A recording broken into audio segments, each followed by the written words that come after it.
Abra sua Bíblia em Gênesis capítulo 11. Em reverência à palavra de Deus, vamos nos colocar em pé. Vamos ler, vamos acompanhar o que a Bíblia diz, o que a Bíblia tem para nós nesta noite. Gênesis capítulo 11, de 1 a 9. No mundo todo havia apenas uma língua, um só modo de falar.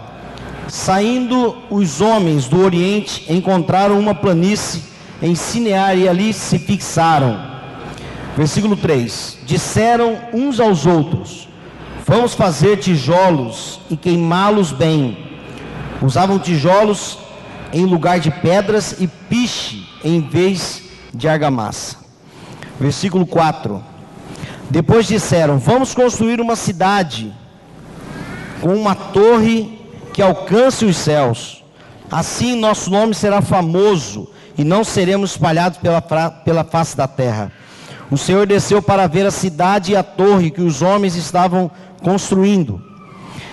E disse o Senhor: eles são um só povo e falam uma só língua. E começaram a construir isso. Em breve, nada poderá impedir o que planejam fazer. Versículo 7: venham, desçamos e confundamos a língua que falam, para que não entendam mais uns aos outros. Assim o Senhor os dispersou dali por toda a terra e pararam de construir a cidade. Por isso foi chamada de Babel, porque ali o Senhor confundiu a língua de todo mundo. Dali o Senhor os espalhou por toda a terra. Vamos orar. Deus, estamos diante da Tua santa e poderosa palavra. Queremos ser transformados, queremos que o Senhor fale conosco, ministre aos nossos corações, para sairmos daqui, ó Deus, mais próximo do Senhor, mais próximo da Tua vontade. Em nome de Jesus nós oramos e te agradecemos. Amém e amém. Os irmãos podem sentar. Vamos falar nesta noite sobre algumas dicas bíblicas para conquistar os nossos objetivos. Dicas bíblicas para conquistar os nossos objetivos. A conquista exige uma expectativa. Sem expectativa, nós não prosseguimos para lugar nenhum. Tudo na vida precisa é necessário uma expectativa. A expectativa é a sede para alcançar a visão, é a sede para alcançar uma meta, é a sede para desenvolver um plano. Nós precisamos de expectativa. Na igreja, precisamos de expectativa. Como eu ministrei agora há pouco, você corre o sério risco de sair daqui da mesma forma como você entrou. O que vai fazer você sair daqui diferente é a sua sede, é a sua expectativa. Se você vem para cá querendo estar na frente da televisão assistindo Fantástico, que de fantástico não tem nada, porque é só notícia ruim, e no final ainda fala, tem uma ótima semana. Se você fizer isso, você não vai absorver tudo que for ministrado aqui, tudo que acontece no culto. Por quê? Porque você não vem com expectativa. No casamento, no namoro, que é dentro desse assunto de relacionamentos, nós sabemos que existe muito sobe e desce. Quando você se interessa por alguém, vem aquele friozinho na barriga, não é assim? E fica aquela coisa, será que vai virar, será que não vai? Fica naquela paquera, até que você começa então a namorar. Então, esse frio na barriga é a expectativa. Será que vai? Será que é ele? Será que é ela? Não é assim? Aí depois que o namoro começa, então, geralmente começa meio que esfriar. O tempo vai passando, vai esfriando. Só que aí fala-se então do noivado. Aí vem aquela expectativa de novo, aquela alegria, aquela emoção. E depois do noivado vem o casamento. Agora vai, né? Tem irmão aí que está orando já faz tempo.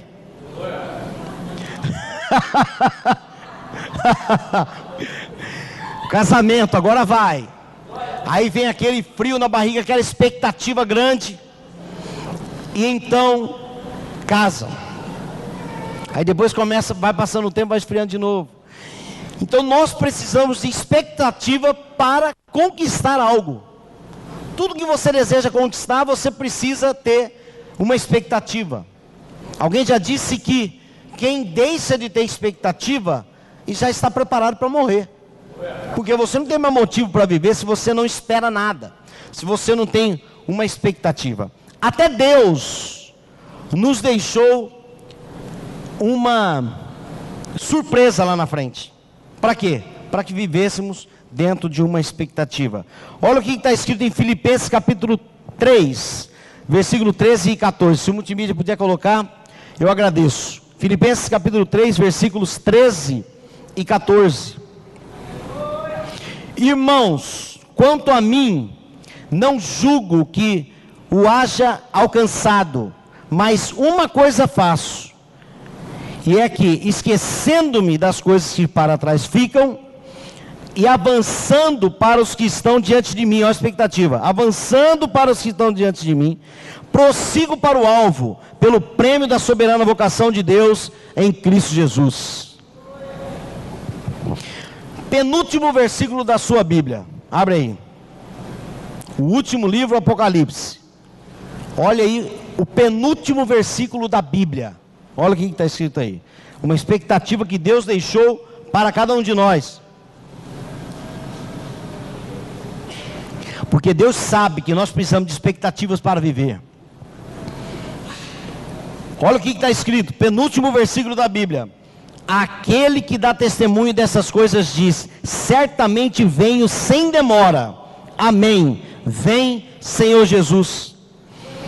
Então, o cristão vive nessa expectativa da eternidade, na expectativa do céu, na expectativa de encontrar com Cristo, na expectativa da volta de Cristo.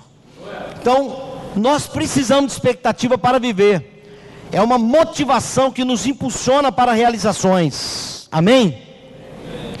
Então nós precisamos de expectativa para prosseguirmos em alguma direção. Na saúde, na família, na profissão, nos estudos, todas as áreas da vida.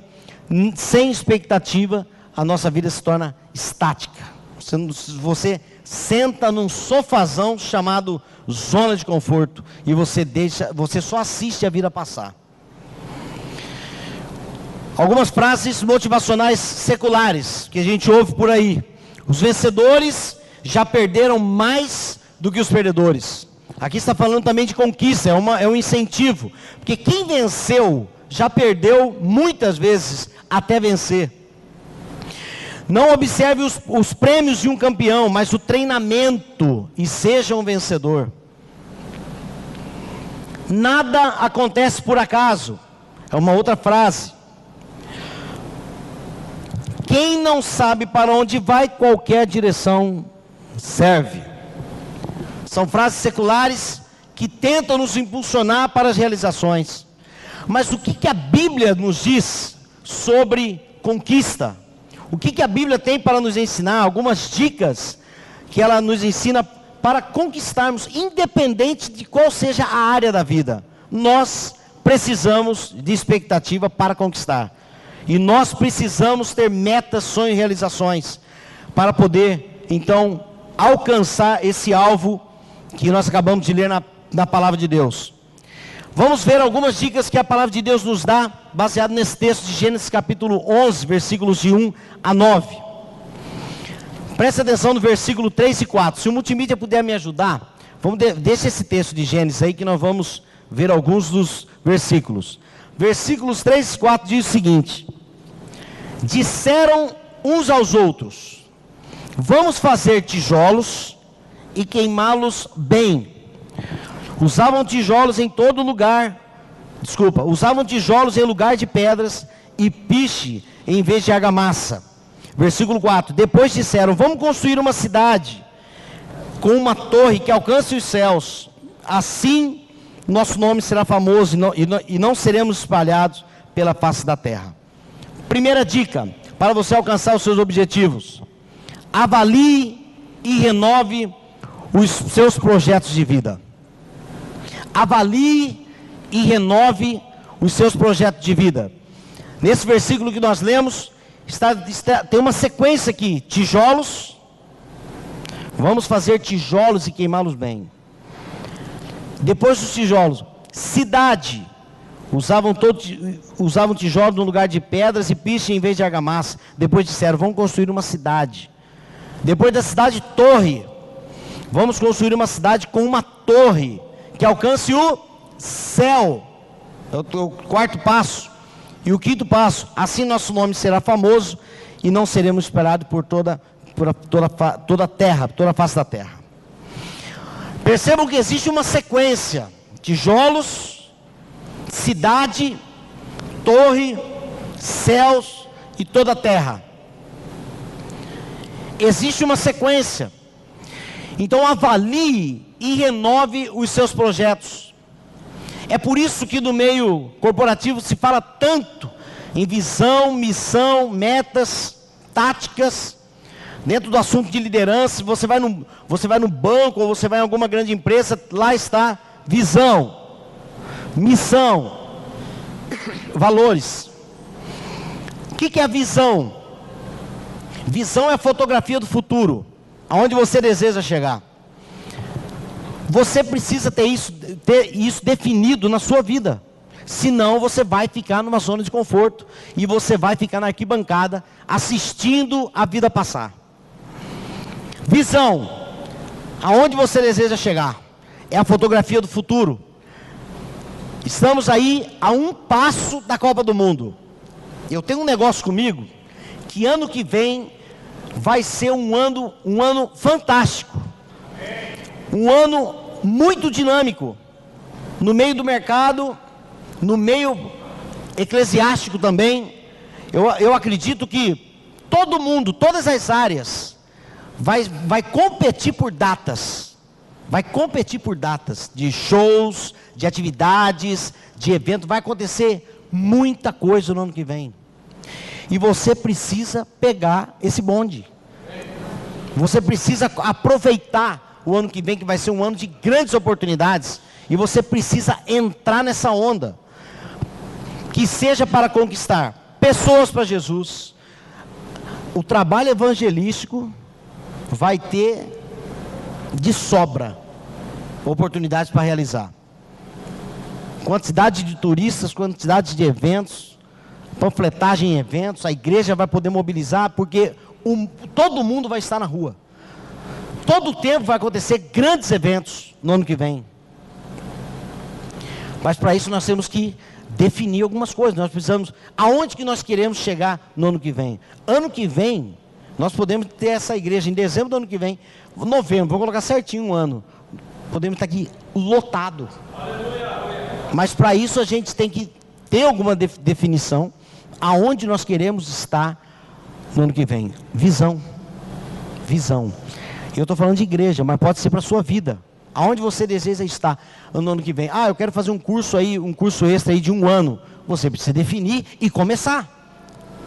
Se você não tiver nada programado, por isso que eu estou falando que eu avalie e renove os seus projetos de vida. Se você não tiver nada programado, você só vai assistir.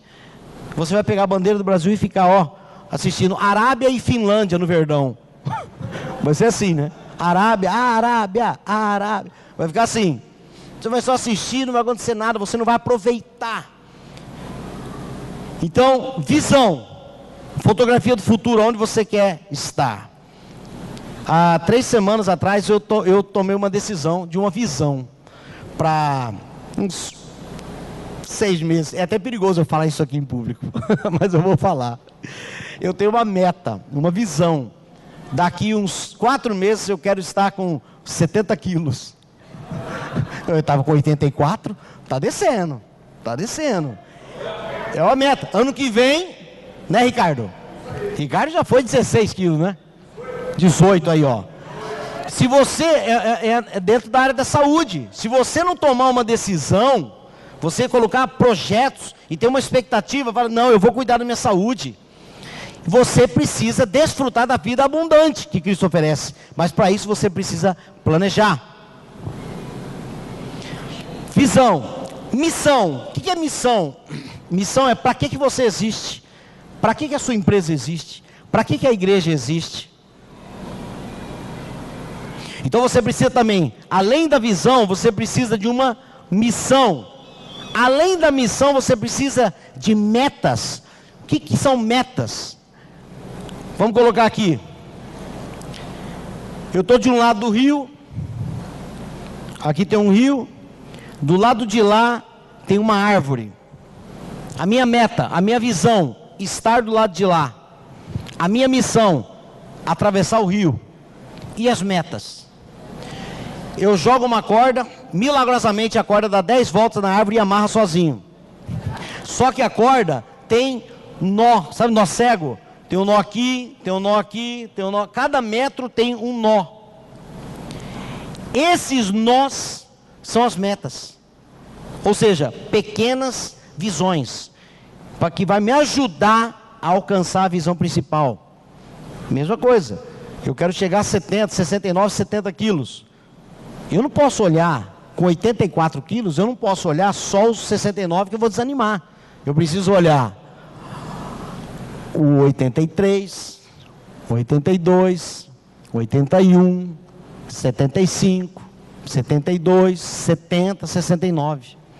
Essas são as metas. Senão a gente também fica perdido no meio de tantos projetos. E você, quer ver? Até mesmo para a leitura da palavra. Se você, eu quero ler a Bíblia inteira. Se você olhar para a Bíblia inteira, você vai desanimar. Visão, ler a Bíblia inteira. Meta, ler um livro por semana, por exemplo. Um livro a cada 3 dias. São as metas que vai motivando você. Você olha, já concluí tantos livros, já concluí tantos livros. Enfim, em qualquer área da vida você precisa avaliar e renovar os seus projetos. Nesse texto, eles pensaram em, primeiro, tijolos, depois construir uma cidade, depois construir uma torre, e depois que chegasse até o céu. Então, na nossa vida nós precisamos também definir passos para realizações, e Deus vai junto conosco. Vai, vocês vão ver que vai, nesse texto mesmo diz. Uma segunda dica,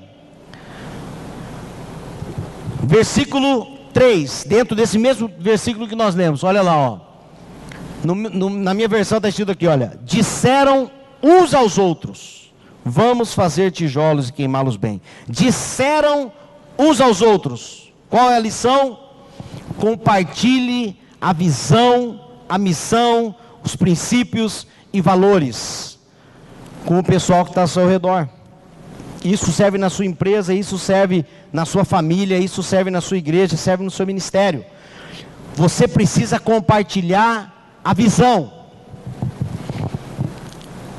A Bíblia diz o seguinte, eu mencionei isso aqui na quinta-feira.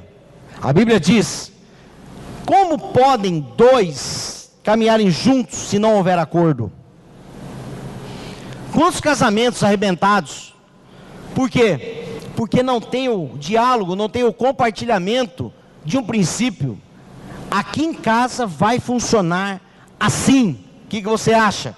Eu concordo, pronto. Então, precisa ser compartilhado aquilo que está na sua mente. Ninguém vai adivinhar o que está na sua mente. Nem na empresa, nem em casa. A esposa não vai adivinhar, marido não vai adivinhar. E nós sabemos que isso não é fácil. Por quê? Porque quando nós casamos, nós começamos a morar junto com alguém que tem outra história de vida, que tem outra cultura, tem outros costumes. Então muitas vezes, aquilo que é normal para um cônjuge, é absurdo para você. Aquilo que é normal para você, é absurdo para ela. Então precisa de diálogo. Disseram uns aos outros, vamos fazer tijolos. Ou seja, você precisa compartilhar aquilo que está no seu coração para começar a dar os passos. Eu louvo a Deus pela esposa que eu tenho. Antes de dormir, é a hora da gente bater papo, é a hora da gente estipular os planos, o que você acha, ou então um feedback da parte dela. Maridos, deixa eu passar um macete para vocês aqui. Tem mulher que já fica feliz. Já fica, né? Deixa eu passar um macete.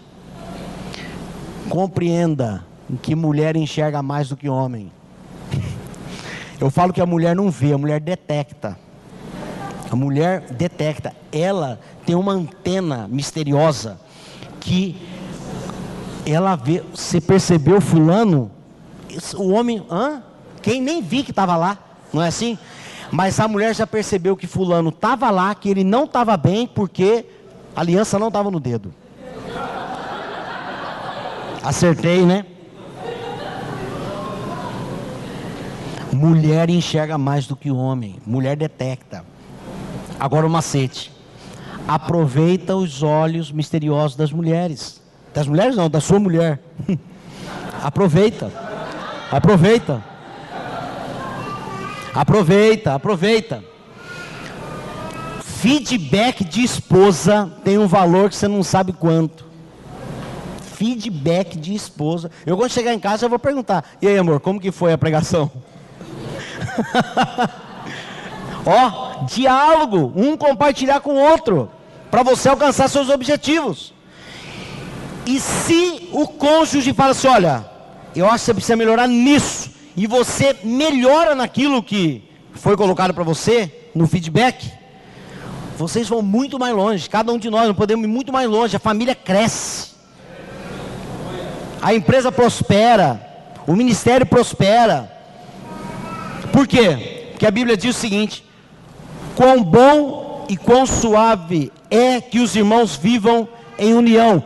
Ali, ou seja, na união, ali ordena o Senhor a bênção e a vida para sempre. Ali, é na união, é no diálogo, é no compartilhar. Nesse compartilhamento é que existe prosperidade, porque no compartilhamento existe acordo e uma única visão.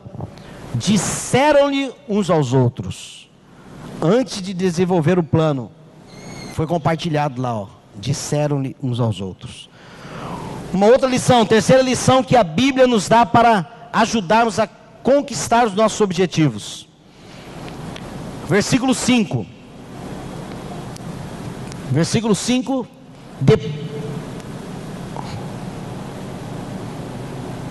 Isso. O Senhor desceu para ver a cidade e a torre que os homens estavam construindo. Deus acompanha a sua vida e os seus planos. Deus acompanha a sua vida e os seus planos. Olha só, o Senhor desceu para ver. O Senhor desceu para ver a cidade e a torre que os homens estavam construindo. Apocalipse capítulo 3, versículo 8, diz o seguinte: conheço as tuas obras. Deus conhece as suas obras. Deus está te acompanhando no processo da vida. Deus não criou o mundo, deu corda no mundo e deixou o mundo funcionando e ele foi curtir a vida. Não. Deus é um Deus transcendente, mas é um Deus também imanente, ou seja, ele faz parte da nossa vida, ele faz parte da organização, da ordem no mundo. A Bíblia diz que Jesus é a ordem do mundo, é o que deixa as coisas em ordem. Então Deus conhece a sua vida. Apocalipse capítulo 3, versículo 8, conheço as tuas obras. Deus sabe o que você tem feito. Deus sabe o que você tem feito. A Bíblia diz que Deus é onisciente. Apocalipse capítulo 19, versículo 12, diz o seguinte: em seus olhos, e os seus olhos eram como chama de fogo. João, o discípulo amado, ele foi arrebatado, chegou ao céu, ele viu um trono, viu que existia alguém sentado no trono, e esse alguém é Jesus, e ele está dizendo que quando ele percebeu, nos olhos de Jesus havia um fogo. O que isso nos ensina? O que para o fogo? Nada para o fogo. Nada para o fogo. Essa é a onisciência de Deus. Ele entra, aquilo que tenta impedir, ele queima. E vai entrando, vai entrando, vai entrando. Isso no coração vai conhecer. Ele conhece. Onisciência, ele sabe tudo. Deus sabe tudo. E Ele sabe o que você tem vivido. Ele sabe se você tem planos, se você não tem planos. Ele sabe se você tem desenvolvido bem o seu papel dentro do seu casamento, da sua família. Ele sabe o que tem lá na gaveta do serviço. Se tem maracutaia, se tem uma pistola carregada. Eu conheço gente que trabalha com 38 carregado, tá na boca, nos dentes dentro da gaveta. Ele sabe de tudo. Ele sabe se o cheque que você está dando é cheque fé datado.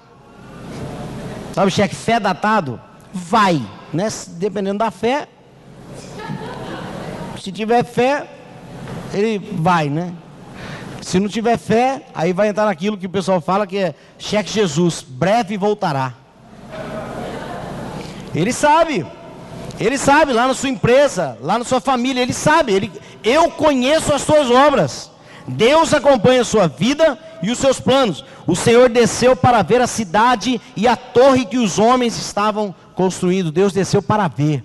Então aquilo que você está realizando, ou então aquilo que você deseja realizar, saiba que Deus vai acompanhar. Deus vai acompanhar. Para quem está firme nele, 100%, como nós mencionamos aqui agora há pouco, nas águas profundas, vivendo como se Deus existisse. Porque existe o cristão ateu, que também foi pregado aqui uma série de mensagens. Existe o cristão ateu, ele fala, é um rótulo, né? Ele fala que crê, mas vive como se Deus não existisse. Então, se você tem consciência que Deus existe, se você tem consciência que Deus está acompanhando tintim por tintim da sua vida, glória a Deus. Agora, se você acha que Deus não está acompanhando, você vai se dar mal, porque Deus está acompanhando a nossa vida. Quarta lição que a Bíblia nos traz, nos ajuda para conquistarmos nossos objetivos. Eu coloquei como o tema deste ponto um versículo que está em Provérbios: a soberba precede a ruína. A soberba precede a ruína. Ou seja, alguém que caiu, quebrou a cara, se deu mal, muito provavelmente o passo anterior ele se achou, ele achava que ele estava lá em cima. A soberba precede a ruína.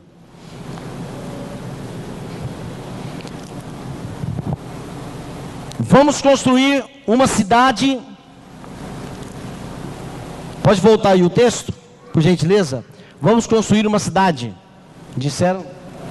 Depois disseram. Não, é antes.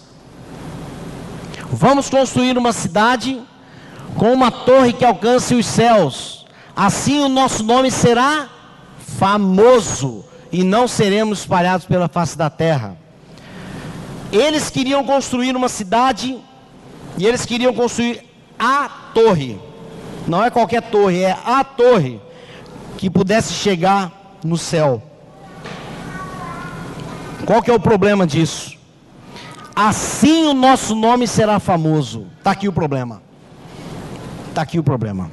Eles estavam construindo algo para ser famoso. Gente, com esse negócio de Facebook, com esse negócio de internet, esse negócio principalmente de rede social, a gente tem que tomar cuidado com isso aqui, ó.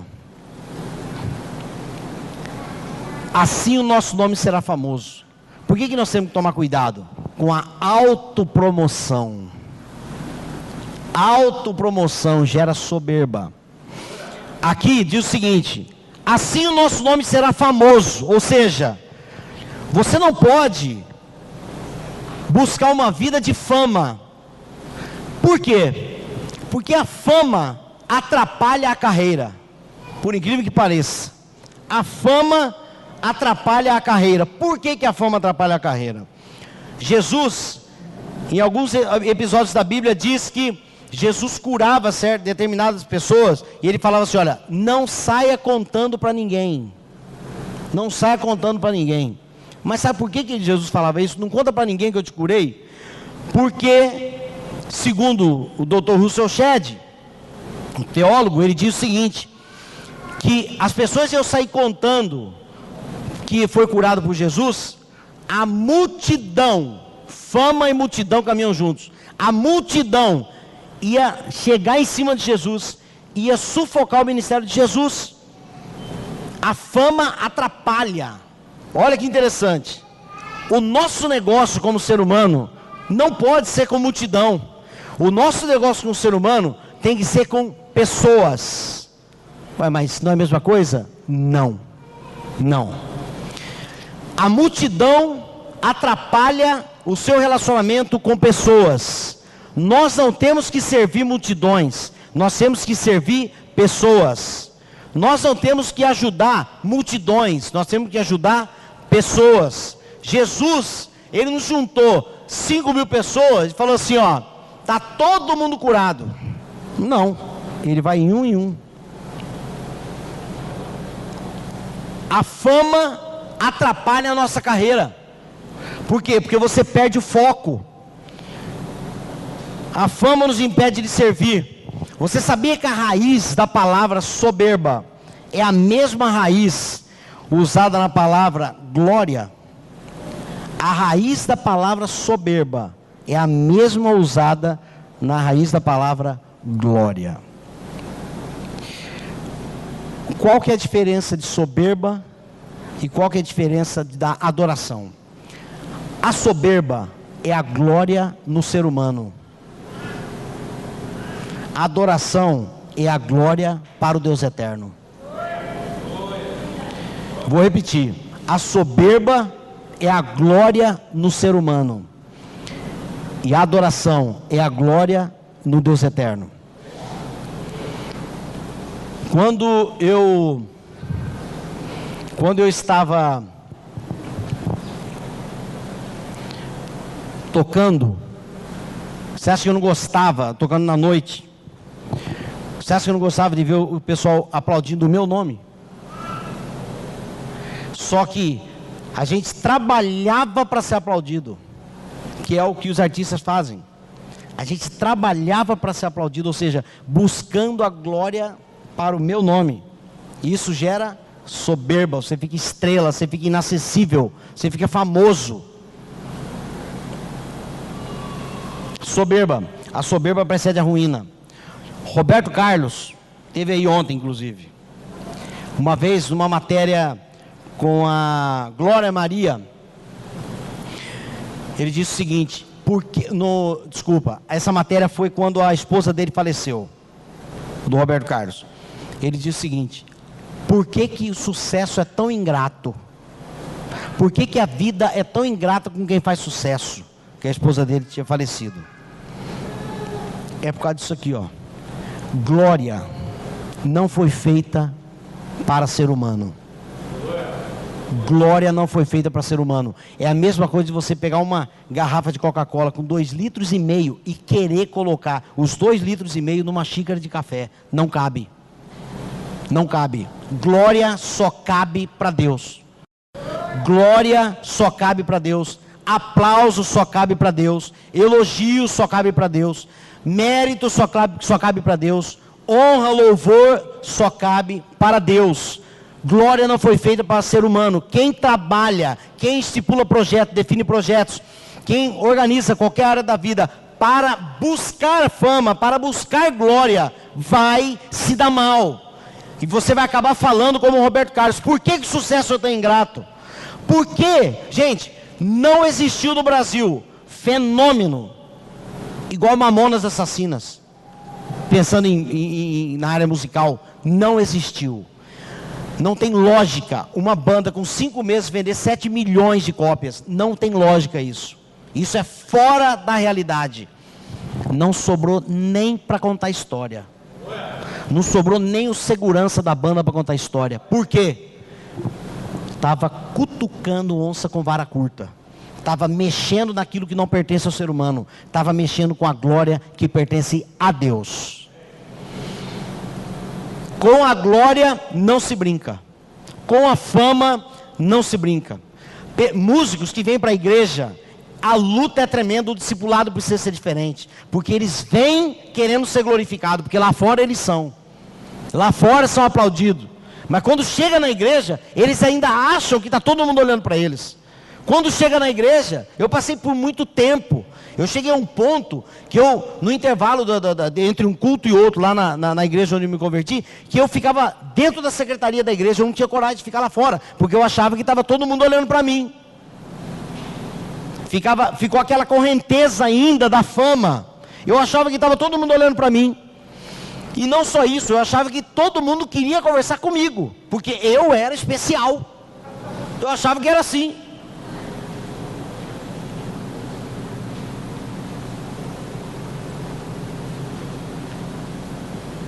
Então, com a glória não se brinca, a soberba precede a ruína.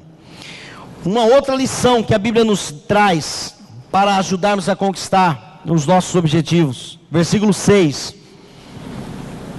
Versículo 6. E disse o Senhor: eles são um só povo e falam uma língua só. E começaram a construir tudo isso. Em breve nada poderá impedir o que planejam fazer. A lição é: a unidade na comunicação gera força. Repita comigo: a unidade na comunicação. Eu acho que pode ser um pouquinho mais forte, né? A unidade na comunicação gera força. Olha o que a Bíblia está dizendo: em breve nada poderá impedir o que eles planejam fazer. Isso, gente, quem está falando é Deus. Olha a força da comunicação. Em breve nada vai parar esses seres humanos. Em breve nada vai parar. Luz, a lâmpada, ela solta raios de luz, por isso que ilumina. Mas só ilumina porque cada raio vai para um lugar, vai para uma direção. Se você concentrar todos os raios de luz num único ponto, vai virar raio laser, e ele corta até o aço. Ele corta até o aço. Ou seja, se você tiver uma comunicação de ouro, se você, vamos falar em casa, se você e a sua esposa, você e seu marido, tiverem a mesma opinião, se vocês tiverem a mesma comunicação, ninguém vai segurar vocês. Se a igreja tiver no mesmo propósito, numa mesma comunicação, ninguém segura a igreja. Só que o que acontece? Aí vem o dedo sujo de Satanás por trás de todas as coisas. Você sabia que diabo, diabo significa divisão? O que é divisão? Duas visões. Se você tem um único foco, você tem uma única visão, você vai muito longe, você prospera. Mas muitas vezes acontece, por exemplo, trazendo para o contexto da igreja, pastor tem uma visão e ele fala assim: nós vamos caminhar para cá. Só que aí tem o irmão A ou o irmão B fala assim: você sabe que eu não concordo? E ele já começa a semear isso entre algumas pessoas da igreja. Por isso que igrejas são divididas. Por quê? Divisão, duas visões. Duas visões. Então, em casa, tenha um diálogo, compartilhe, como eu mencionei. Para quê? Para que tenha um único foco, para que tenha um único objetivo, para que haja unidade na comunicação. Tendo unidade na comunicação, ninguém segura. Ninguém segura. E quem está dizendo isso é Deus.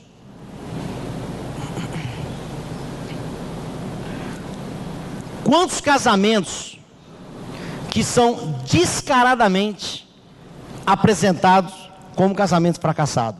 Basta você chegar numa pizzaria, você com mais um outro casal que está em conflito, e um fala uma coisa e o outro discorda na cara dura, discorda do outro. A unidade na comunicação fortalece, a divisão na comunicação enfraquece. Não adianta querer teimar com isso. Para que haja unidade na comunicação, é preciso haver humildade, é preciso haver renúncia, é preciso abrir mão de algumas coisas, para que a comunicação seja forte, dentro de casa ou na empresa.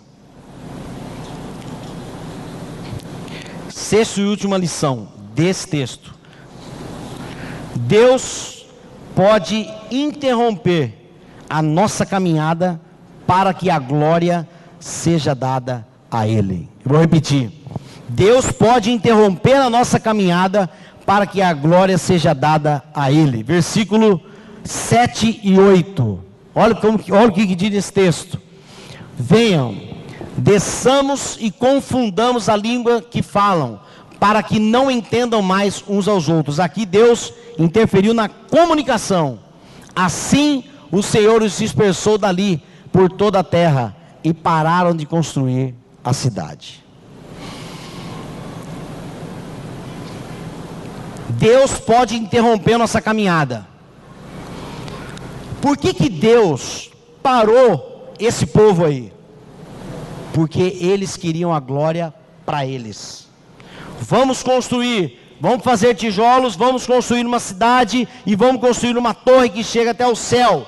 Até aí tudo bem. O negócio é para que o nosso nome seja famoso, para que o nosso nome seja célebre. É aqui que ele mexeu onde não deveria mexer. Ele mexeu na glória. O ser humano queria a glória, e Deus não divide a glória dele com ninguém. É inegociável. É inegociável. Pode reparar, vamos falar dos artistas de novo. Pode reparar, ninguém morre lá no auge. Ninguém morre lá no auge. Primeiro a pessoa fracassa, depois morre. Eu disse o seguinte uma vez: se o Michael Jackson fizesse a turnê que ele estava ensaiando e morresse depois, esse camarada ia virar Deus daqui a pouco. Só que ele fracassou, caiu como pedófilo, caiu em questão de droga, de saúde, de vício em remédio. Primeiro ele perdeu, depois ele morreu. Elvis Presley, até hoje, está lá em cima, filho de pastor assembleano, começou cantando em igreja. Ele lutou para tentar voltar para os caminhos do Senhor com a própria força, não conseguiu. Mas antes de morrer, ele morreu como? Como diz a música do Cazuza, acho que é do Cazuza: os meus heróis morreram de overdose. Primeiro perde, depois morre. Deus não deixa ninguém morrer com glória, porque a glória é dada somente a Ele. É inegociável. É inegociável.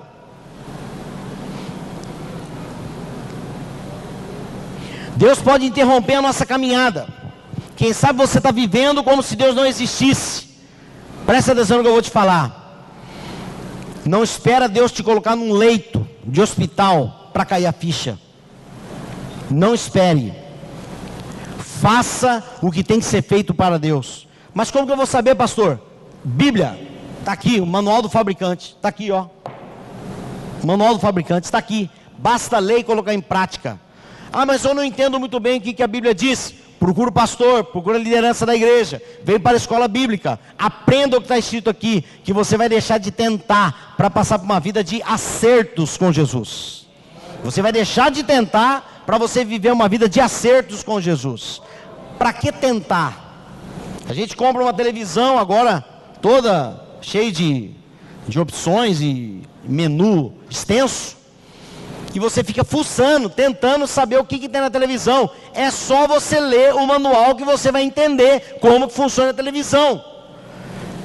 Mesma coisa, você fica tentando acertar na vida sozinho. É só ler o manual da vida que você vai desfrutar muito melhor dessa vida.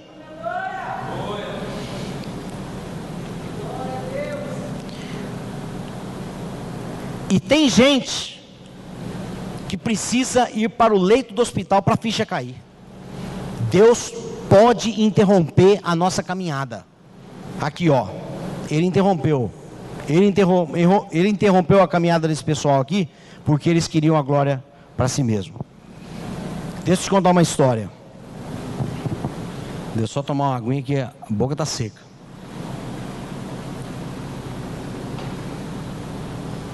Depois que eu entreguei minha vida para Jesus, para quem não sabe, eu toquei 8 anos na noite, num grupo chamado Caçulas do Samba. Quando eu entreguei a minha vida para Jesus, a banda não tinha acabado ainda. A banda não tinha acabado.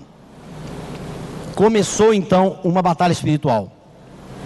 Eu comecei a ler a Bíblia, inclusive era essa Bíblia, a Bíblia que eu acho tudo, companheira de deserto. Eu li a Bíblia, lia, só que eu chegava no ensaio, o pessoal só queria saber de música pornográfica, não era nem mais sensual, já era música pornográfica, que na época o pagode estava desse jeito. Então eu lia a Bíblia, chegava no ensaio o pessoal com besteirada. Chegou um primo meu uma vez e falou assim: olha, não começa com esse negócio de Bíblia, porque o que vende hoje em dia é besteira. Eu falei: se é para vender besteira, eu estou fora. E eu entreguei a minha vida para Jesus, eu estava sozinho em casa, tive uma experiência inexplicável com Jesus, sozinho em casa. Eu não tinha como ficar indo na igreja, porque eu tocava de quinta a domingo, eu acordava 2 horas da tarde, de tanto que eu tocava, mal dormia. Então, eu tive uma experiência com Jesus. A Bíblia diz que Jesus está na varanda, do lado de fora do coração. Eis que estou à porta e bato. Se alguém ouvir a minha voz e abrir a porta, eu entrarei em sua casa, e com ele cearei e ele comigo. E eu abri a porta do meu coração e eu tive uma experiência que eu entrei em êxtase, eu pulava, chorava. Nunca tinha acontecido isso na minha vida, nunca. Eu subi em cima da cama e pulava, como se o Brasil fosse hexacampeão. Em Cuiabá, no jogo em Cuiabá. E eu tentava parar de chorar, eu lavava o rosto, enxugava. Por quê? Porque o ursinho do caçula vai pegar mal se chegar alguém aí. Estrelinha, famosinho. E eu não sabia o que estava acontecendo comigo, eu só sabia agradecer. Mas hoje eu sei que Jesus saiu da varanda para dentro do meu coração, nesse dia. Nesse dia. Então eu comecei a interessar e ter sede e fome pela palavra, e comecei a ler a Bíblia sozinho em casa. Eu não tinha pastor para orientar, eu tinha um amigo que pegava a bicicletinha dele, ia lá em casa e explicava um pouco da Bíblia que ele sabia para mim. E eu lia a Bíblia, e o que acontece quando a gente começa a ler a Bíblia? É como se nosso coração fosse um balde de água suja, que a gente começa a derramar então água limpa da palavra de Deus. Você começa a derramar água limpa, e vai transbordando, e a suja vai saindo, vai ficando água limpa. E é isso que estava acontecendo comigo. Eu fui perdendo a vontade de estar na noite, de estar nos palcos, de conquistar o Brasil, porque era o que a gente queria. Vamos estourar no Brasil, vamos estourar no Brasil. E estava tudo pronto para ir para o Brasil. Estava tudo pronto, gente. Estava tudo pronto. Faustão, nós chegamos a aparecer no vídeo show. Xuxa já sabia da gente e perguntava da gente. Marlene Matos já sabia da gente, perguntava da gente. Nós fomos gravar no Rio de Janeiro. Era a gente gravando no estúdio, na porta da frente era Neguinho da Beija-Flor, na porta do outro lado era Martinho da Vila, o pessoal do Grupo Molejo gravando para nós. A gente estava no meio da nata do samba do Brasil. A gente nem acreditava, estava tudo pronto. Só que eu já tinha entregue minha vida para Jesus. Começou então a batalha espiritual. Começou uma batalha espiritual. Que eu chegava no palco, na frente da multidão. Eu que botava, eu que dava gás da galera.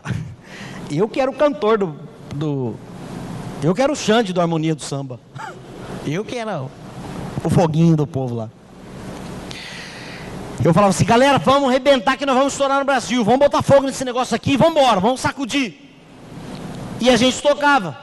Só que eu já estava lendo a Bíblia. Quando eu chegava em casa, madrugada, eu nem acendia a luz da sala, sentava ali na mesa ali da sala e ficava com peso na consciência que eu não sabia o que era. Parecia que eu tinha batido em alguém, parecia que eu tinha judiado de alguém, com peso na consciência, eu não sabia o que era. E o tempo passando, Bíblia, chegava no show, vamos estourar no Brasil, vamos estourar no Brasil. Só que eu chegava em casa de novo, um peso, um fardo, um negócio estranho que eu não sabia. Eu parava para pensar na madrugada e falava assim, o que está acontecendo comigo? Um peso na consciência. E o tempo foi passando, Bíblia. Resultado: a vontade de estourar no Brasil foi fazendo isso aqui, ó, pela vontade de viver para Deus. Foi fazendo isso aqui, ó. Por quê? Bíblia. Mais Bíblia, mais oração, mais Bíblia, mais oração. Aí eu já comecei a ir na igreja. Quantas vezes eu saía da noite, eu passava em casa, tomava banho e ia direto para a escola bíblica. Hoje o camarada tem tudo, dorme cedo sábado e não vem na igreja domingo para a escola bíblica. Eu tocava direto, ia direto, da noite eu já ia para a escola bíblica, porque eu queria mais Bíblia. E o que acontecia? Travou uma batalha espiritual. Eu ia tocar, vamos para o Brasil, chegava em casa, peso na consciência. O que está acontecendo comigo? A Bíblia diz o seguinte, que a palavra de Deus, ela vai tão profundo no nosso coração, que ela é capaz de, olha isso aqui, a profundidade disso, ela é capaz de julgar as intenções do coração. Intenção, não está falando de atitude, não está falando de pensamento, está falando de intenções do coração. Sabe o que estava acontecendo comigo? Sabe por que eu estava com peso na consciência? Hoje eu sei o que é, porque lá no fundo eu queria a glória para mim. Vamos estourar no Brasil, vamos botar fogo nesse negócio. E eu chegava em casa com peso da consciência. Eu queria o aplauso para mim, eu queria a glória para mim, eu queria que o povo gritasse o nome da minha banda. Peso da consciência. É porque o Espírito Santo já estava julgando as intenções do coração. Qual que era a minha intenção? Ser famoso. Já estava lá, cutucando lá, ó, tá errado, você está errado, está errado, não é por aí, a glória não é para você. Foi aí que eu comecei, então eu tirei brinco, eu adesivei no meu pandeiro Jesus, eu comecei a usar uma corrente que Jesus salva. No final de cada show, eu falava, gente, Deus abençoe vocês, Deus tem um plano maravilhoso na vida de vocês, mas só que eu estava lá no pagode pregando evangelho. Campo missionário.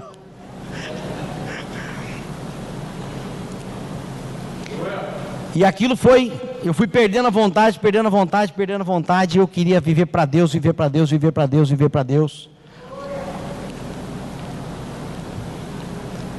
Ainda bem que eu abri mão com a ajuda do Espírito Santo. Sabe por quê? Porque Deus pode interromper a nossa trajetória para que a glória seja dada para Ele.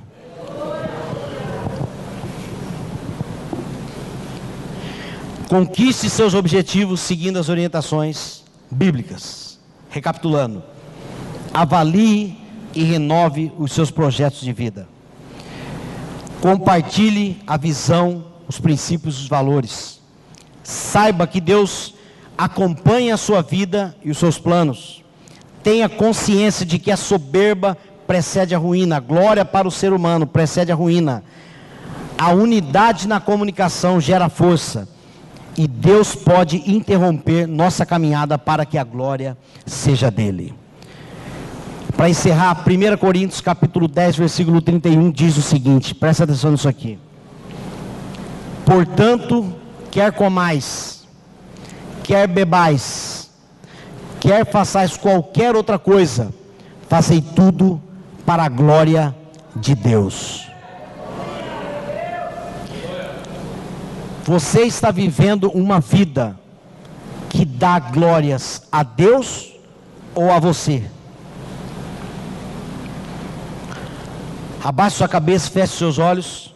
Eu quero te dar uma oportunidade, a mesma oportunidade que eu tive uma vez na minha vida.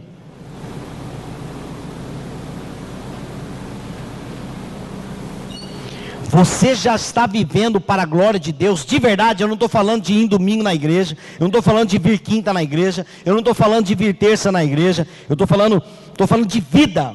Vida é tempo. Eu quero saber se o seu tempo, enquanto você respira e abre os olhos pela manhã, é direcionado para a glória de Deus, ou você nem lembra de Deus. A sua vida já está nas mãos de Deus. Você, por força própria, não consegue dar glórias a Deus. Uma vida que glorifica a Deus só pode ser a vida que é dirigida pelo Espírito Santo de Deus. Eu quero te dar uma oportunidade. Deus está colocando um negócio no meu coração. Eu não sou muito de falar que Deus está colocando algo no meu coração, mas só que nesta igreja eu estou aprendendo a ser um pouquinho mais ousado nesse ponto. Mas Deus está colocando um negócio no meu coração aqui e eu não vou deixar de falar não. Tem gente aqui que está sofrendo hoje. Deus está interrompendo a carreira, Deus está interrompendo a caminhada, Deus está interrompendo a trajetória, porque você precisa viver para a glória de Deus. Conserte a sua vida. Conserte a sua vida. Deus, Ele não quer o seu domingo à noite. Deus quer a sua vida. Deus não quer o seu tempo somente na igreja. Deus quer a sua vida. Ele tem uma vida maravilhosa para cada um de nós. Ele tem. E o Espírito Santo direcionou este culto para isso. Falou através de mim que Deus tem águas profundas, algo que você nunca planejou. Falou através do pastor que tem gente que está recebendo hoje, está recebendo bênçãos que Deus está distribuindo. E Deus está falando agora aqui também que tem gente que está sofrendo hoje, porque Deus está interrompendo a caminhada para que você olhe para Ele. Deus está querendo se apresentar faz tempo para você. Faz hora que Deus está querendo se apresentar. Faz hora que Deus está querendo que você viva de acordo com as orientações dEle, mas você está insistindo em continuar do seu jeito.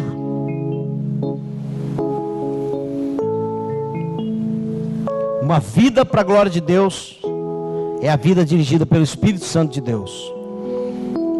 E eu quero te dar a oportunidade que eu tive uma vez. Alguém me disse certa vez que se eu entregar a minha vida para Jesus, a minha vida vai ser transformada e eu vou ter vaga garantida na eternidade na presença de Deus. Então eu quero te dar essa oportunidade. Eu quero saber se você deseja entregar a sua vida para Jesus. Só que eu vou te explicar o que é entregar a vida para Jesus. Entregar a vida para Jesus é você, primeiro, arrepender dos seus pecados. Segundo, é você confessar que Jesus Cristo é o Senhor. Se Ele é o Senhor, você é o servo. Ele manda e você obedece. A Bíblia passa a mandar em você. A Bíblia passa a mandar nas suas atitudes e pensamentos.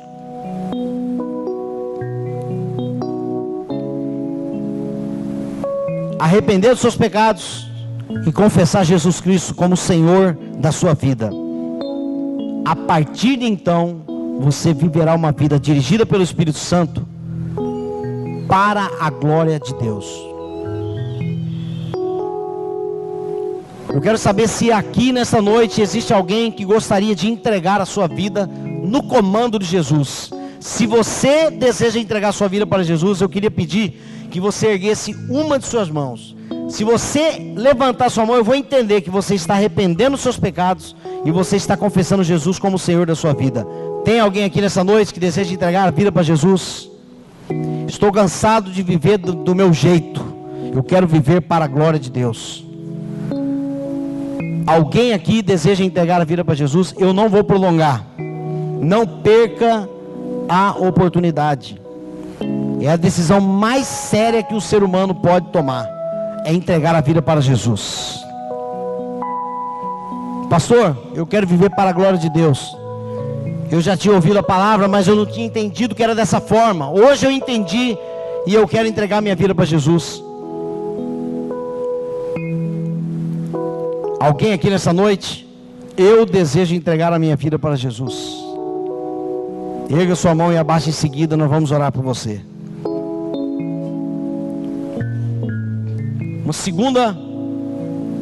Uma segunda pergunta. Talvez aqui no nosso meio existem pessoas que estão afastadas do caminho do Senhor. E hoje à noite Esta noite é a noite de reconciliação. É o dia da volta para casa. É o dia da volta para casa. É o seu caso? Levante uma de suas mãos. Pastor, eu quero voltar para casa. Quero viver com o coração ardendo de novo por Deus. Eu quero viver na casa de Deus, na presença de Deus. Quero voltar a estar vivendo de acordo com a palavra dele. É o seu caso? Levante uma de suas mãos e abaixe em seguida. E nós vamos orar por você. Não vamos te expor. Nós vamos somente orar por você. Eu quero voltar para a casa de Deus. É o seu caso? Levante uma de suas mãos e abaixe em seguida.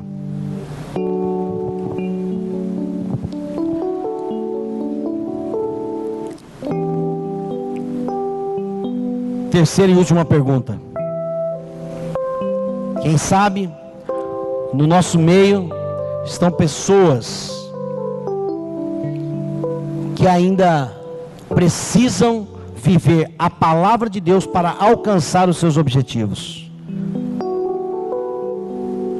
Se você deseja que Deus direcione a sua vida, se você deseja viver de acordo com os conselhos da palavra para alcançar os seus objetivos, queria pedir que você se colocasse em pé e nós vamos orar para que Deus abençoe os seus planos, para que Deus abençoe os seus projetos de vida. Nós vamos ter um momento de oração. Portanto, quer comais, quer bebais, ou façais qualquer outra coisa, fazei tudo para a glória de Deus. Pastor, eu quero alcançar os meus objetivos, porém, de acordo com a vontade de Deus. É o seu caso? Levante sua mão e nós vamos orar. Eu quero alcançar os meus objetivos. Amém. Quem levantou a mão pode se colocar em pé, nós vamos orar. Deus está acompanhando os seus planos, Deus está acompanhando os seus projetos, e Ele deseja abençoar. E Provérbios diz o seguinte: apresente os seus planos para o Senhor, e eles darão certo. Apresente os seus planos para o Senhor, e eles darão certo. Viva para a glória de Deus. Tome decisões em casal, para que Deus seja glorificado. Na sua empresa, você que está na frente, que Deus seja glorificado. Conheço um irmão que ele já ganhou quase todo mundo da empresa dele para Jesus. Só que ele não é o patrão, ele é um funcionário que começou a realizar cultos lá dentro da empresa.